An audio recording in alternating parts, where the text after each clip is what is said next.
Hello সবাইকে, আজকে দুপুরের মেনু বাড়িতে আজকে চিলি চিকেন আর ফ্রায়েড রাইস হবে। তো তার জন্যই চিকেনটাকে ধুয়ে নিয়েছিলাম। এবার একটা বাটির মধ্যে নুন, হলুদ, লেবুর রস এবং মশলার মধ্যে দিয়েছিলাম আদা, রসুন আর একটা কাঁচা লঙ্কা। এবার যে মশলার মধ্যে যে জলটা আছে ওই জলটা নেব না, জলটা ছেঁকে মশলাটা নিয়ে নেব। মশলাটা নেওয়ার পর একটু হলুদ দিয়ে দিয়েছিলাম, দিয়ে ভালো করে এটাকে ঘুটে এবার ধুয়ে রাখা মাংসগুলো দিয়ে দেবো, দিয়ে এটাকে মেখে আধা ঘন্টা মতন রেখে দেব।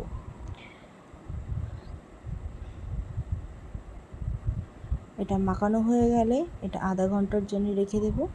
এর মধ্যে সব কেটে নেব।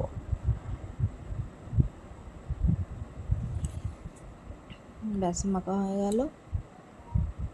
এবার রেসিপিটা করার জন্য যা যা লাগবে এগুলো কেটে নিয়েছিলাম: পেঁয়াজ, ক্যাপসিকাম, বিনস, লঙ্কা, আদা, রসুন, গাজর।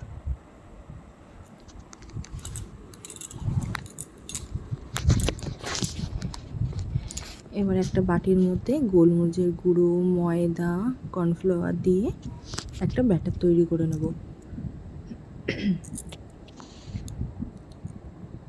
এর মধ্যে 2টো ডিম, সামান্য নুন, একটু হলুদ দিয়ে এটা ভালো করে মাখিয়ে নেব।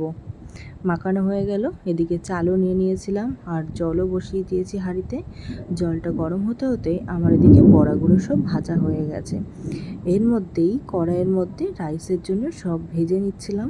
গাজর, বিনস, ক্যাপসিকাম এগুলো ভাজা হয়ে গেলে একটা পাত্রে তুলে রেখে দেবো। এদিকে ভাত হালকাভাবে ফুটছে।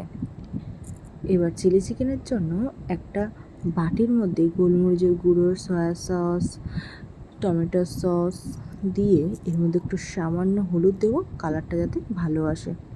এবার এটাকে ভালো করে ফেটিয়ে এর মধ্যে জল দিতে হবে। জল দিয়ে এটাকে আবার একটু গুলিয়ে একটা কড়াইয়ের মধ্যে পেঁয়াজ, ক্যাপসিকাম, রসুন, আদা এগুলো সব ভেজে নিয়েছি। তার মধ্যে এটা ঢেলে দিয়ে লাস্টে একটু রসুন পাতা দিয়ে দিয়েছিলাম। ব্যাস, আজকে আমাদের ফ্রায়েড রাইস আর চিলি চিকেন রেডি। বাই।